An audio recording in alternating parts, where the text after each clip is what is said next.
नमस्कार विद्यार्थी मित्रांनो, स्वागत आहे आपलं यूट्यूब चॅनल ज्याचं नाव आहे मोहित मोटिवेटेड एक्झाम चॅनल। आज आपण बघणार आहोत टेस्ट सेट 2011 रोजी नोव्हेंबर महिन्यात घेण्यात आलेल्या पेपर 1 मधील प्रश्न। चला आता मग सुरुवात करूया प्रश्नांना।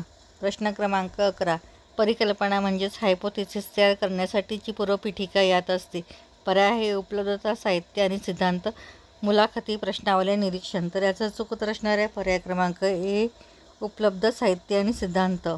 प्रश्न क्रमांक 12, गावातला पुढारी किंवा एखाद्या संस्थेचा व्यवस्थापक किंवा एखाद्या हॉस्पिटलचा संचालक की ज्याची परवानगी घ्यावी लागते किंवा चांगल्या प्रकारे कोण माहिती देईल हे सांगू शकणारी व्यक्ती म्हणजे पर्याय आहेत की informant, resource person, gate keeper, critical participant. तर याचा चूक असणार आहे पर्याय क्रमांक डी, क्रिटिकल पार्टिसिपेंट। प्रश्न क्रमांक 13 ते 18 हे पुढे दिलेल्या उत्तरावर आधारित आहे। इंग्रजीमधील किंवा मराठीमधील उत्तरातील प्रश्नांची उत्तरे द्या। उत्तर आहे विज्ञानाचा उगम माणसाच्या जीवन संघर्षातून झाला हे उघड आहे, तरी पण सत्यशोधन आणि सुखद जीवन या दोन्ही प्रेरणा प्रथमपासून विज्ञानाच्या प्रगतीला कारणीभूत झाल्या। निसर्ग आणि भोवतालची परिस्थिती यांचे अधिकाधिक ज्ञान संशोधनाने मिळविण्याचा माणसाचा प्रयत्न व त्याचा प्राथमिक वैज्ञानिक स्वरूप होते। असे संशोधन करत असता येण्यासाठी लागणारी विशिष्ट बुद्धी कुशलता ज्यांच्याजवळ होती ते शास्त्रज्ञ म्हणून गणले गेले। विज्ञानामुळे समाज प्रगत होत गेला आणि प्रगत समाजात विज्ञानाची प्रगती होत गेली।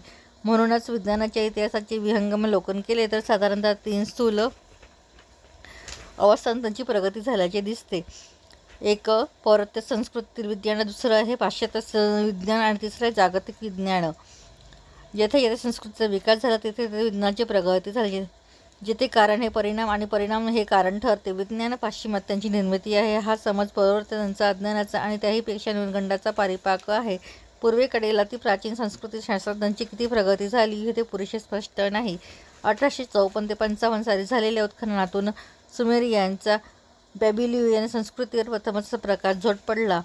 तेथे सापडलेल्या शिलालेखात उल्लेख लिहिलेल्या वस्तूंमध्ये रथ, घड्याळ, कमानी, कायदा संग्रह इत्यादीचा समावेश आहे।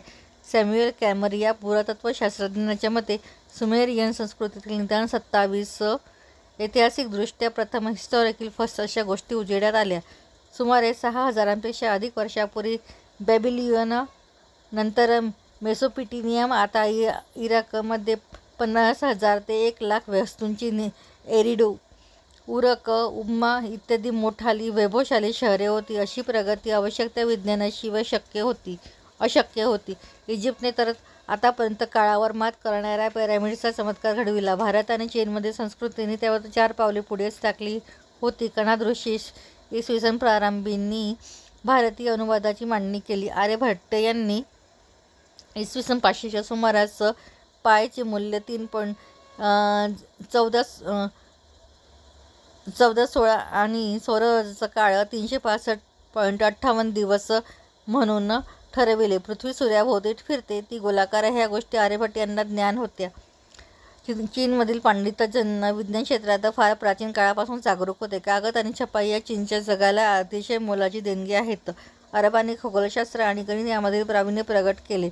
अल-ख्वारिझम साधारणतः इसवी सन 850 या अरब शास्त्रज्ञाने लिहिलेल्या अल्जिब्रा या गणितशास्त्रातील विभागाची पहिली संहिता मांडण्यात येते। सारांश आपल्याला काळाच्या मर्यादित पाश्चात्य संस्कृती विज्ञान विषयात प्रगत होते। अर्थात शेवटी ज्ञान विज्ञानाचे धन कुठल्या देशाने वा खंडात चे असत नाही, ते असते मानवाचे मानवासाठी। चला तर उत्तरासाठी प्रश्न बघूया उत्तरावरचे।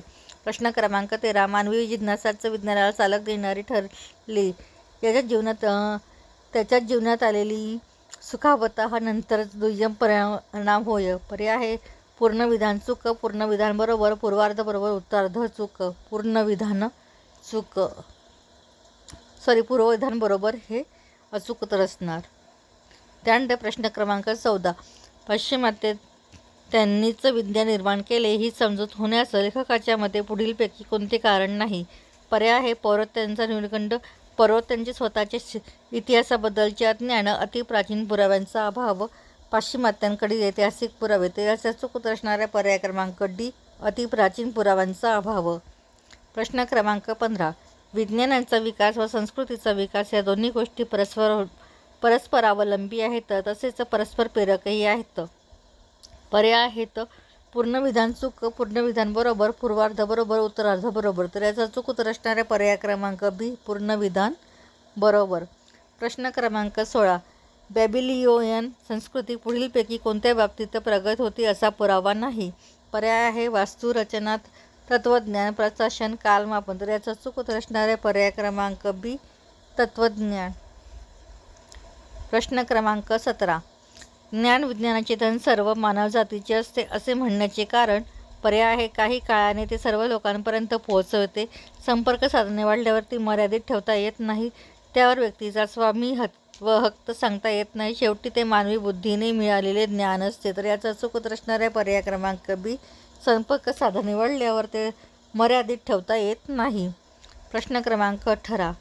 पुढीलपैकी कोणते शीर्षक उत्तरात सर्वात समर्पक ठरेल. पर्याय आहे विज्ञानाचा उगम, पौर्वात्य व पाश्चिमात्य विज्ञान, विज्ञानाची वाटचाल, विज्ञान व जीवन. तर याचा चूक उत्तर असणारे पर्याय क्रमांक डी, पौर्वात्य व पाश्चिमात्य विज्ञान. प्रश्न क्रमांक 19. दोन व्यक्तींमधील संज्ञापनापासून जनसंज्ञानापर्यंतच्या संज्ञापन प्रवासामध्ये. पर्याय आहे संदेश कमी रचनात्मक होत जातात आणि प्रतिसाद तत्काळ मिळत जातो. संदेश कमी रचनाबद्ध होत जातात आणि प्रतिसादाची तत्कालता कमी होत जाते. संदेश अधिक रचनाबद्ध होत जातात आणि प्रतिसादी तत्काळ मिळत जाते. संदेश अधिक रचनाबद्ध होत जातात आणि प्रतिसादांची तात्विकता कमी होत जाते. तर याची चूक असणारे पर्याय क्रमांक सी, संदेश अधिक रचनाबद्ध होत जातात आणि प्रतिसादी तत्काळ मिळत जातात. प्रश्न क्रमांक 20. खालीलपैकी असत्य विधान ओळखा. तुम्ही संज्ञापन करू शकत नाही असे होत नाही, मौनातूनही संज्ञापन होते. माध्यमातील अडथळ्यांमुळे संदेश ग्रहणावर परिणाम होतो. संदेश हा माध्यम वैशिष्ट्यांचा निरपेक्ष असतो. तर याचा चूक उत्तर असणारे पर्याय क्रमांक बी, मौनातूनही संज्ञापन होते. या पुढील प्रश्न आपण पुढील भागात घेऊ. व्हिडिओ आवडल्यास व्हिडिओला लाईक करा, शेअर करा, कमेंट्स करा आणि चॅनलला सबस्क्राईब करायला विसरू नका.